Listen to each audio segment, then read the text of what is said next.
สวัสดีคุณผู้ชมครับผมนิดนิตินายช่องนายนิดชีวิตไทยในสวีเดนนะครับก็มาต่อกันจากคลิปที่แล้วกันไปเลยนะครับหลังจากที่เราซื้อของที่ห้างอูลาเรียตเสร็จแล้วนะครับเราก็จะเดินทางกันไปต่อที่เมืองถัดไปนะครับเป็นเมืองติดชายทะเลนะครับชื่อเมืองฟาลเกนเบิร์กนะครับก็คือเราจะมุ่งหน้าไปที่ตัวโรงแรมที่พักนะครับซึ่งเราจะค้างคืนที่นี่1คืนนะครับซึ่งโรงแรมก็ชื่อโรงแรม Falkenberg Strandbad นะครับซึ่งเป็นโรงแรมอยู่ติดชายทะเลนะครับจากการดูแผนที่นะครับจะใช้เวลาประมาณ30นาทีนะครับจากห้างอูราเลียนนะครับแต่ว่าพอมาถึงจริงๆเนี่ยใช้เวลาประมาณ1ชั่วโมงนะครับมีการปิดถนนแล้วก็ซ่อมถนนเป็นระยะนะครับก็เลยใช้เวลานานหน่อยนึงแต่ก็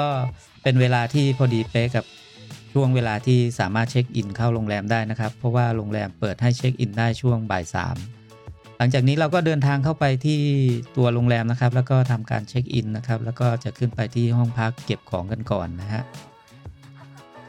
หลังจากเช็คอินเสร็จเรียบร้อยนะครับเราก็จะนำของขึ้นไปเก็บที่ห้องแล้วก็เปลี่ยนเสื้อผ้าแล้วก็ให้เด็กๆได้ผ่อนคลายกันก่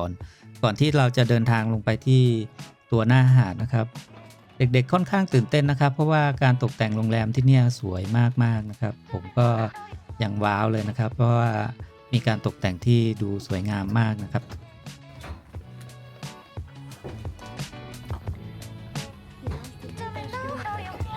อืม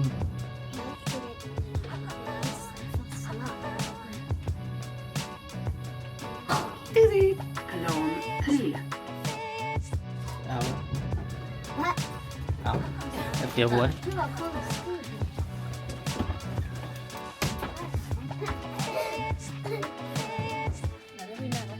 เฮ้ย Oj, อืม oj, oj, oj. ว้าวห้องเราครับอืม Tia? Can you take this from me Jag är så excited. because it's นี่คืออะไรจากห้องนอนครับพอมาถึงห้องพักแล้วทุกคนตื่นเต้นกันใหญ่นะครับไม่คิดว่าเราจะได้ห้องพักที่ดีแล้วก็ได้วิวที่สวยนะครับเพราะว่าเป็นห้องที่ติดกับทะเลเลยนะครับมองออกไปทางหน้าต่างเนี่ยจะมองเห็นทะเลได้โดยตรงนะครับก็ต้องขออภัยคุณผู้ชมด้วยนะครับเพราะว่ากล้องมันปรับแสงไม่ทันนะครับภาพมันก็เลยทำให้มันจ้าไปหน่อยนะครับบอลฟัวอินเตโซวาดาเดฟเฮิร์ก Är det okej om jag får อันเอลลี่กับเทย่าก็เริ่มแบ่งกันแล้วนะครับว่าใครจะนอนเตียงไหนนะครับซึ่งเอาจริงๆแล้วเนี่ยผมกับแฟนเนี่ยแทบจะไม่ได้นอนด้วยกันเลยนะครับเพราะว่าเขาจะแบ่งกันคนหนึ่งนอนกับพ่อคนหนึ่งนอนกับแม่นะครับ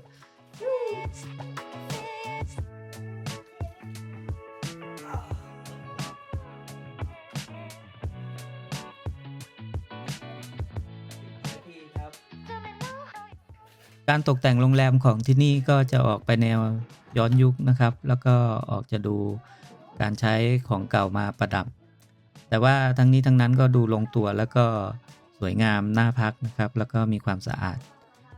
แล้วก็ผมคิดว่าโรงแรมนี้น่าจะเป็นโรงแรมที่มีอายุค่อนข้างที่จะมากแล้วนะครับก็เลยทำให้มีสไตล์การตกแต่งไปในแนวนี้นะครับหลังจากนั้นเนี่ยเราก็เปลี่ยนเสื้อผ้าเตรียมตัวที่จะลงไปเดินเล่นที่ตัวหาดกันนะครับเพราะว่าจริงๆแล้วเนี่ยที่เมืองที่ผมอยู่นี่ก็ติดชายทะเลเหมือนกันนะครับแต่ว่าไม่ได้มีชายหาดแบบนี้นะครับตัวโรงแรมที่เรามาพักที่นี่นะครับก็อยู่ทางตอนใต้ของสวีเดนนะครับค่อนๆไปใกล้จะถึงเดนมาร์กแล้วนะครับก็เลยทำให้มีกลิ่นอายของความเป็นเดนมาร์กขึ้นมาผสมผสานกันนะครับแต่ข้อดีของเมืองนี้นะครับคือที่จอดรถเนี่ยเราไม่ได้เสียตังค์เหมือนกับที่เมืองที่ผมอยู่นะครับพอหน้าร้อนมาเนี่ยเขาเก็บตังค์กันหมดนะครับที่จอดรถแต่ข้อเสียก็คือก็ต้องวัดดวงนะครับที่จอดรถค่อนข้างยากนะครับเพราะทุกคนก็ไม่ได้เสียตังค์ก็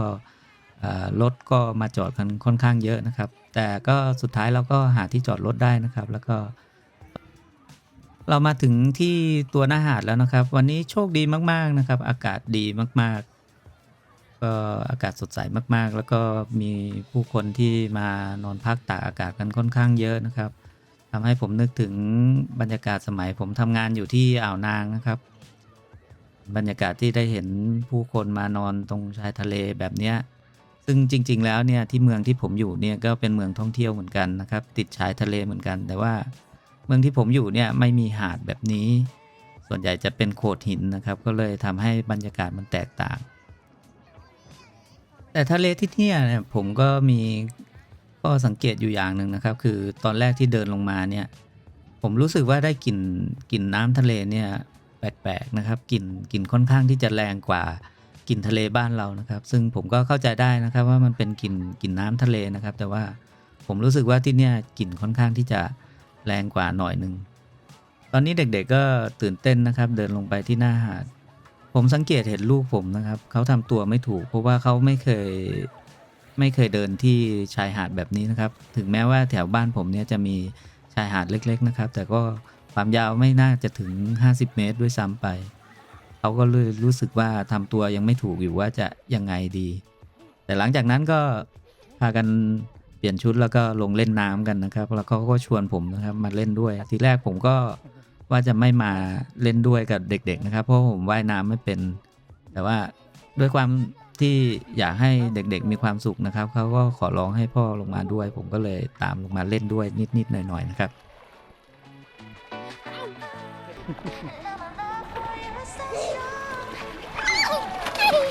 Oh,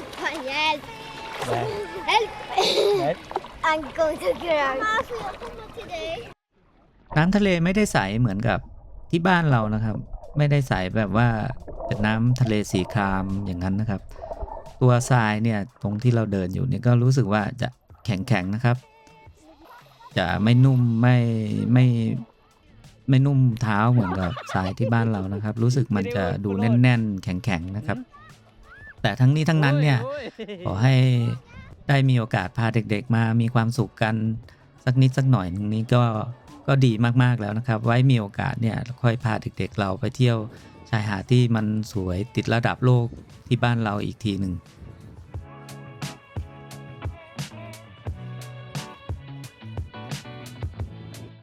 หลังจากเล่นน้ำทะเลกันไปพักใหญ่นะครับผมก็กลับเข้ามาที่ตัวโรงแรมนะครับ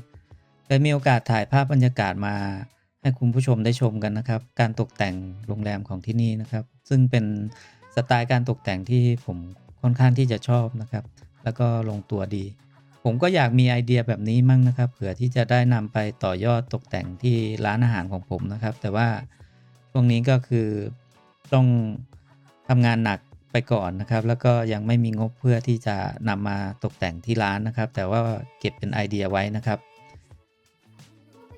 ที่ตัวโรงแรมนี้ก็มีกิจกรรมหลายๆอย่างนะครับนอกจากที่หน้าทะเลแล้วเขาก็มีสปานะครับ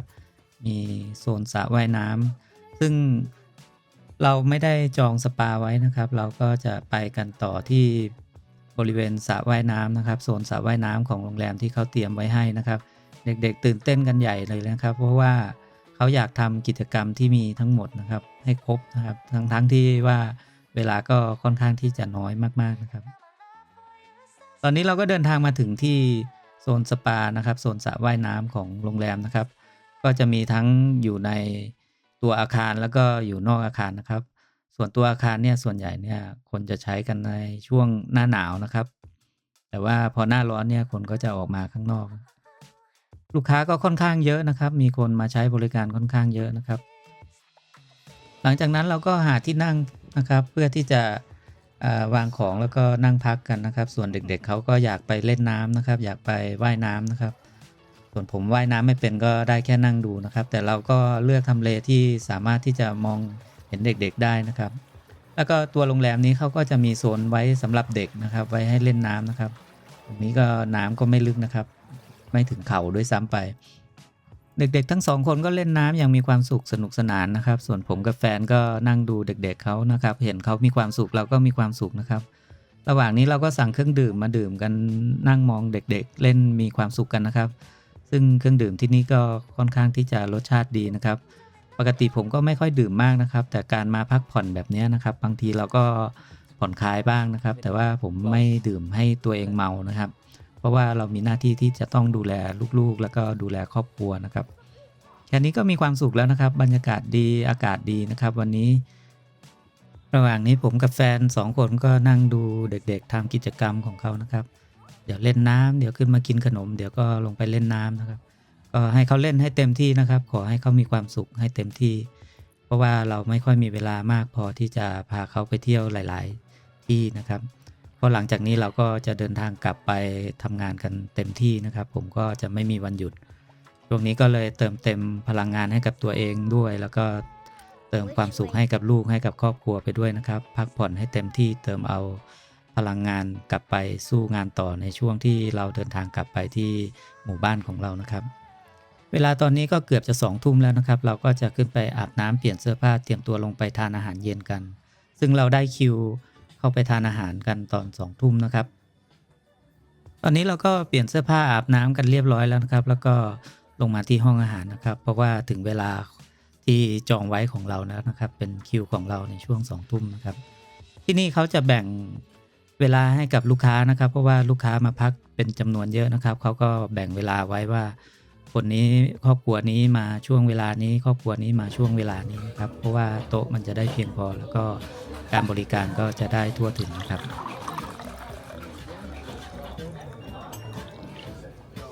หลังจากทุกคนตกลงเลือกเมนูอาหารของตัวเองแล้วนะครับเราก็รออาหารจานแรกมาเสิร์ฟนะครับซึ่งตอนนี้ก็มาถึงแล้วนะครับเทย่ากับแม่เขาแล้วก็เอลลี่ทุกคนเลือกเป็นทาท่าเนื้อนะครับซึ่งก็คือก้อยดิบเนื้อนั่นแหละครับส่วนตัวผมเนี่ยขอเลือกเป็นแซลมอนนะครับเป็นทาท่าแซลมอนเพราะว่าทีแรกผมก็ว่าจะเอาเป็นเหมือนกันกับทุกคนนะครับแต่ผมกลัวว่าถ้าสมมุติว่ามีใครคนหนึ่งเนี่ยทานตัวนี้ไม่ได้เนี่ยผมก็จะรับช่วงต่อเขาแล้วก็เปลี่ยนของผมไปให้กับคนที่เขาทานไม่ได้นะครับแต่ก็ผิดคาดนะครับสรุปว่าก็คือทุกคนชอบกันหมดเลยนะครับสุดท้ายผมก็ต้องขอแจมกับเด็กๆนะครับอันนี้ก็คือของผมนะครับเป็นทาท่าปลาแซลมอนนะครับสรุปว่าอาหารจานแรกมาเสิร์ฟนะครับผิดคาดผมอยู่พอสมควรเพราะว่าผมไม่คิดว่าเด็กๆเนี่ยจะชอบเพราะว่ามันเป็นเนื้อดิบนะครับเป็นเนื้อสลัดนะครับก็เขาเรียกทาท่านะครับถ้าบ้านเราก็คือก้อยเนื้อดิบนั่นแหละซึ่งก็ผิดคาดอยู่พอสมควรเพราะว่าเด็กๆดันชอบแล้วก็ทานกันได้เกือบทุกคนเลยแล้วก็แฟนผมก็ชอบด้วยส่วนตัวผมนี่ต้องมาทานแซลมอนนะครับซึ่งผมคิดว่ารสชาติสู้กับตัวที่เป็นเนื้อไม่ได้สุดท้ายก็ต้องไปขอแจมกับเด็กๆนะครับขอแบ่งกันเด็กๆแต่ว่าก็ไม่มีปัญหาเพราะว่าอาหารมาจานค่อนข้างใหญ่นะครับแล้วเราก็ยังจะมีอาหารจานหลักตามมาอีกทีหนึ่งนะครับก็เด็กๆก็ทานกันไม่หมดอยู่แล้วผมก็ทำหน้าที่เก็บกวาดให้ลูกๆนะครับสรุปว่าอาหารจานแรกก็รสชาติก็ถูกใจทุกคนนะครับทุกคนก็ประทับใจซึ่งผมก็ประทับใจอีกอย่างหนึ่งนะครับเพราะว่าปกติเนี่ยผมจะไม่ค่อยดื่มเครื่องดื่มแอลกอฮอล์นะครับหรือไวน์นะฮะแต่ว่าพนักงานเขาก็แนะนำว่าผมเลือกอาหารจานนี้ควรจะดื่มกับเครื่องดื่มชนิดนี้นะครับซึ่งก็สรุปว่ามันก็เข้ากันจริงๆนะครับต้องยอมรับในความที่เป็นมืออาชีพของพนักงานของเขานะครับที่แนะนำให้เรา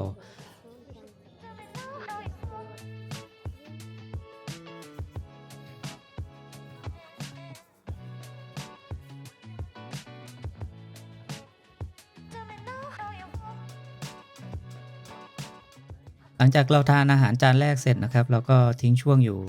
ระยะหนึ่งนะครับเพื่อที่จะรออาหารจานหลักที่จะตามมานะครับระหว่างนี้ก็มีคนชอบหยอกชอบเล่นนะครับก็คือลิงน้อยเทย่านะครับชอบเล่นกล้องจนสุดท้ายอาหารจานหลักก็มานะครับของเด็กๆนี่ได้เป็นไก่นะครับเป็นไก่อบนะครับส่วนแม่เขาเลือกเป็นหอยแมลงภู่นะครับเป็นซุปนะฮะส่วนผมเลือกเป็นเนื้อย่างนะครับเป็นเนื้อส่วนที่เขาเรียกถ้าเป็นที่สวีเดนเรียกเนื้อส่วนเอนติคอร์นะครับแต่ผมไม่แน่ใจว่ามันคือส่วนไหนของบ้านเราเรียกกันนะครับส่วนอาหารจานหลักก็ไม่ผิดหวังนะครับสำหรับของผมก็รสชาติก็ดีนะครับอร่อยของแฟนเขาก็ประทับใจนะครับเขาชอบทานหอยแมลงภู่ด้วยแต่ว่าของเด็กๆเนี่ยรู้สึกว่าอิ่มจากอาหารจานแรกไปก่อนแล้ว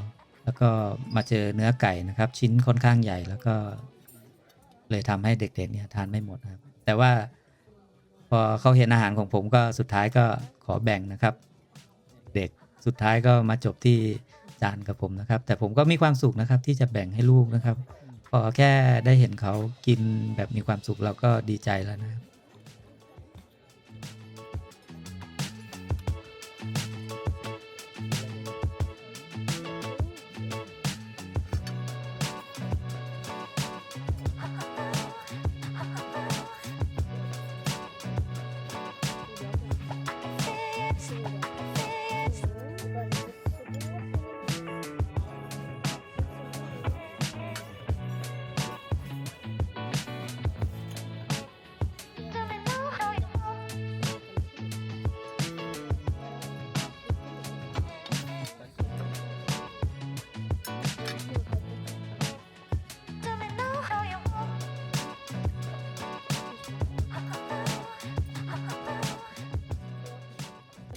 หลังจากทานอาหารหลักกันเสร็จแล้วนะครับ เราก็ทิ้งช่วงเวลาอยู่สักนิดหน่อยนะครับ แล้วก็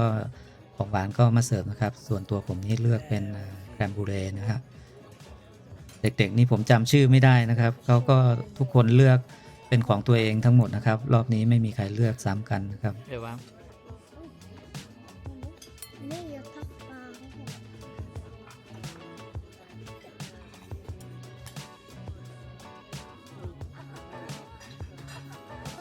Vad tog du för namn? Jag kan. ก็สรุปว่าอาหารมื้อนี้ทุกคนประทับใจนะครับ ทุกคนมีความสุขกับการได้ทานอาหารดีๆนะครับนานๆทีเราจะได้มีโอกาสไปนั่งทานอาหารในร้านอาหารดีๆสักครั้งหนึ่งนะครับ แล้วก็การบริการก็ประทับใจนะครับ ถูกใจทุกคนเด็กๆมีความสุขผมมีความสุขครับ Okej. จากทานมื้อค่ำกันเสร็จนะครับ ก็เวลาก็ปาไป4 ทุ่มกว่านะครับ พอดีช่วงนี้ตะวันกำลังตกดินนะครับ บรรยากาศก็ดูสวยนะครับ ดูสงบ ผมกับลูกๆก็เลยพากันเดินลงมาที่สะพานที่ยื่นลงมาในทะเลนะครับ เพื่อเป็นการผ่อนคลายแล้วก็ย่อยอาหารไปด้วยในตัวนะครับ ระหว่างนี้ก็ยังมีคนมาเล่นน้ำมาอะไรกันอยู่ แต่ว่าบรรยากาศก็ดูไม่คึกคักเหมือนช่วงกลางวันนะครับ ก็เงียบสงบดี เราก็ได้ผ่อนคลายได้พักผ่อนกันนะครับ ได้สูดอากาศบริสุทธิ์ ช่วงนี้เป็นช่วงหน้าร้อนที่สวีเดนนะครับกลางวันก็จะยาวนานกว่ากลางคืนนะครับ แต่พอเป็นหน้าหนาวเนี่ยกลางคืนก็จะยาวนานกว่าตอนกลางวันนะครับ ตอนนี้ก็5 ทุ่มแล้วนะครับ แต่ว่าตะวันก็ยังเพิ่งตกดินไปนะครับ แต่ว่าก็ไม่มืดนะครับ ไม่มืดสนิทเท่ากับช่วงหน้าหนาวนะครับ บรรยากาศช่วงนี้ดีมากๆเลยนะครับ ที่นำมาแบ่งปันให้คุณผู้ชมได้ชมกันพระอาทิตย์กำลังจะรับขอบฟ้าแสงกำลังจะหมดไปนะครับ ทะเลก็เงียบไม่มีคลื่นแรงนะครับ อากาศก็ดี บรรยากาศก็ดีนะครับ สงบมากแล้วก็ผู้คนก็ไม่ได้พลุกพล่านเหมือนเมื่อตอนกลางวันนะครับ อาจจะมีบ้างลงมาเดินป่าปลายนะครับ หรือไม่ก็จับกลุ่มนั่งกันตามหาดตามอะไรนะครับ เพื่อดูตะวันตกดินนะครับ ก็ได้บรรยากาศกันไปอีกอย่างหนึ่งนะครับ เติมพลังกันเต็มที่เสร็จเรียบร้อยแล้วเราก็จะเดินกลับเข้าห้องนะครับ หลังจากเดินเก็บบรรยากาศดีๆกันเรียบร้อยแล้วนะครับ อาหารก็ย่อยกันเต็มที่แล้วเด็กๆก็เริ่มเหนื่อยแล้วนะครับ เราก็จะเดินทางกลับขึ้นห้องพักนะครับ พักผ่อนเตรียมตัวเข้านอนนะครับ ช่วงที่เราเข้านอนนะครับ ผมก็ตั้งกล้องไว้ให้คุณผู้ชมได้ชมกันนะครับ เพราะว่าช่วงหน้าร้อนเนี่ยกลางคืนเนี่ยจะสั้นมากๆนะครับ แล้วก็จะไม่มืดสนิทเหมือนช่วงหน้าหนาวนะครับ แป๊บเดียวพระอาทิตย์ก็กลับขึ้นมาเป็นช่วงกลางวันเหมือนเดิมอีกแล้วนะครับตื่นเช้าขึ้นมาก็ไม่ลืมที่จะมานั่งมองวิวทะเลสวยๆถึงแม้ว่าจะสวยสู้กับบ้านเราไม่ได้นะครับ แต่อย่างน้อยก็ช่วยให้ผมเติมพลังงานให้กับตัวเอง แล้วก็พอให้หายคิดถึงบ้านเราไปได้นิดนึงนะครับ หลังจากนั้นเราก็พากันมาที่ห้องอาหารอีกรอบหนึ่งนะครับ เพื่อที่จะทานอาหารเช้ากัน อาหารเช้าที่โรงแรมที่นี่ก็ค่อนข้างเยอะนะครับ ก็มีให้เลือกเยอะอยู่นะครับ แต่ว่าเด็กๆก็ไม่ค่อยจะตักอะไรเยอะแยะสักเท่าไหร่นะครับ ส่วนใหญ่เขาก็แค่เบคอนแล้วก็ไข่คนแค่นั้นนะครับ ก็จบนะครับ อย่างอื่นก็มีเยอะนะครับ อย่างไส้กรอกอะไรอย่างนี้ แล้วก็มีทบอลอะไรอย่างนี้ก็มีนะครับ แต่ว่าเด็กๆก็ไม่ค่อยว่าจะทานสักเท่าไหร่ ตักไปนิดๆหน่อยๆนะครับ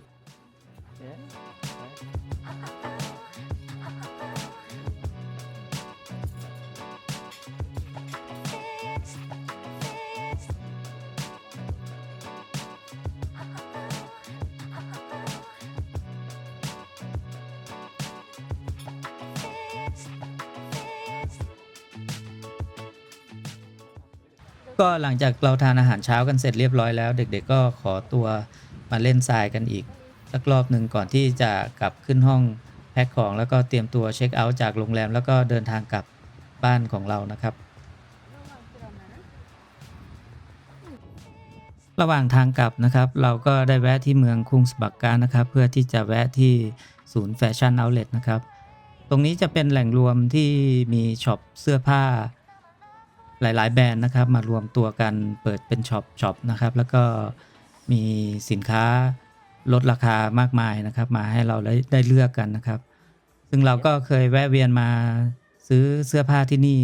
หลายครั้งนะครับเวลาที่เราเดินทางผ่านที่นี่เราก็ไม่พลาดที่จะแวะนะครับเพราะว่าหลายๆครั้งที่เราผ่านมาเราก็แวะแล้วเราก็ได้เสื้อผ้าดีๆกลับไปใส่นะครับวันนี้ก็ไม่พลาดเช่นกันนะครับผมก็แวะหลายช็อปอยู่นะครับแต่ว่าก็ไม่ค่อยได้ซื้ออะไรมากมายนะครับส่วนใหญ่ก็จะซื้อให้ลูกๆนะครับด้วยความที่ว่าลูกๆผมนะครับเล่นฟุตบอลแล้วก็มีทีมของเขานะครับแล้วก็ซ้อมฟุตบอลกันทุกสัปดาห์เขาก็เลยมีความสนใจเกี่ยวกับกีฬาฟุตบอลมากๆเราก็เลยมีโอกาสได้แวะเข้ามาที่ช็อปของ Adidas นะครับเพราะว่าจริงๆแล้วเนี่ยจะมีช็อปของ Nike ด้วยแต่ว่า Nike รู้สึกว่าจะปิดตัวไปจากศูนย์เอาท์เลทตรงนี้นะครับเหลือแต่ช็อปของ Adidas นะครับก็เลยไม่มีเสื้อทีมโปรดของเราที่วางจำหน่ายในนี้นะครับเพราะว่าตอนนั้นทีมโปรดของเรายังไม่ได้ย้ายมาเป็นของ Adidas นะครับ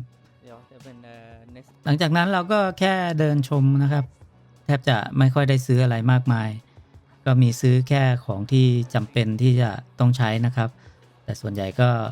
จะไม่ค่อยได้ซื้ออะไรมากมายเพราะว่าของก็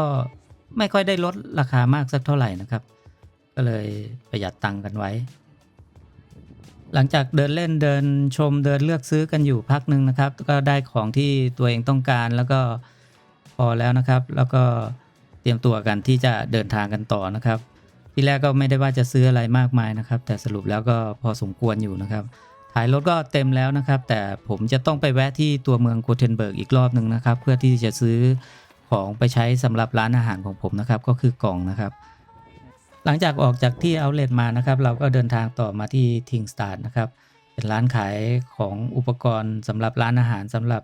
ร้านค้านะครับผมก็ได้แวะซื้อกล่องใส่อาหารนะครับแล้วก็น้ำยาล้างจานนะครับซึ่งก็ค่อนข้างที่จะเยอะนะครับกว่าจะแพ็คกว่าจะยัดใส่ท้ายรถให้ได้ก็ใช้เวลาอยู่พอสมควรนะครับ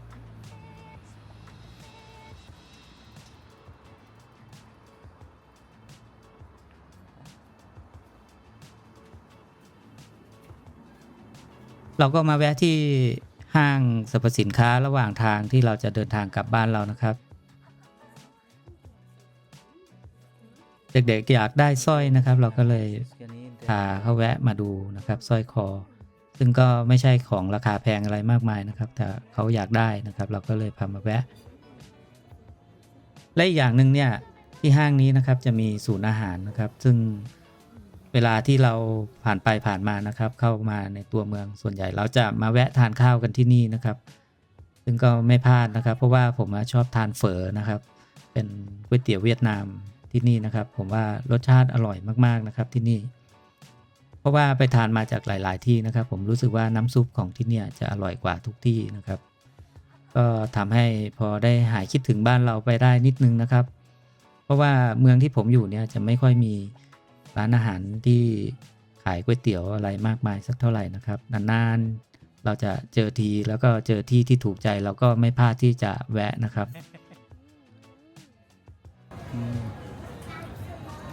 เบอร์ได้นี่เลยก็อร่อยไหมส่วนผมนี่ได้เฝอกับได้น้ำซุปร้อนๆนะครับก็ทำให้หายเหนื่อยนะครับเพราะว่าขับรถเดินทางยาวๆอย่างนี้ก็ต้องเติมพลังงานแล้วก็ ได้น้ำซุปอะไรร้อนๆขึ้นมานี่ก็ทำให้สดชื่นขึ้นนะครับ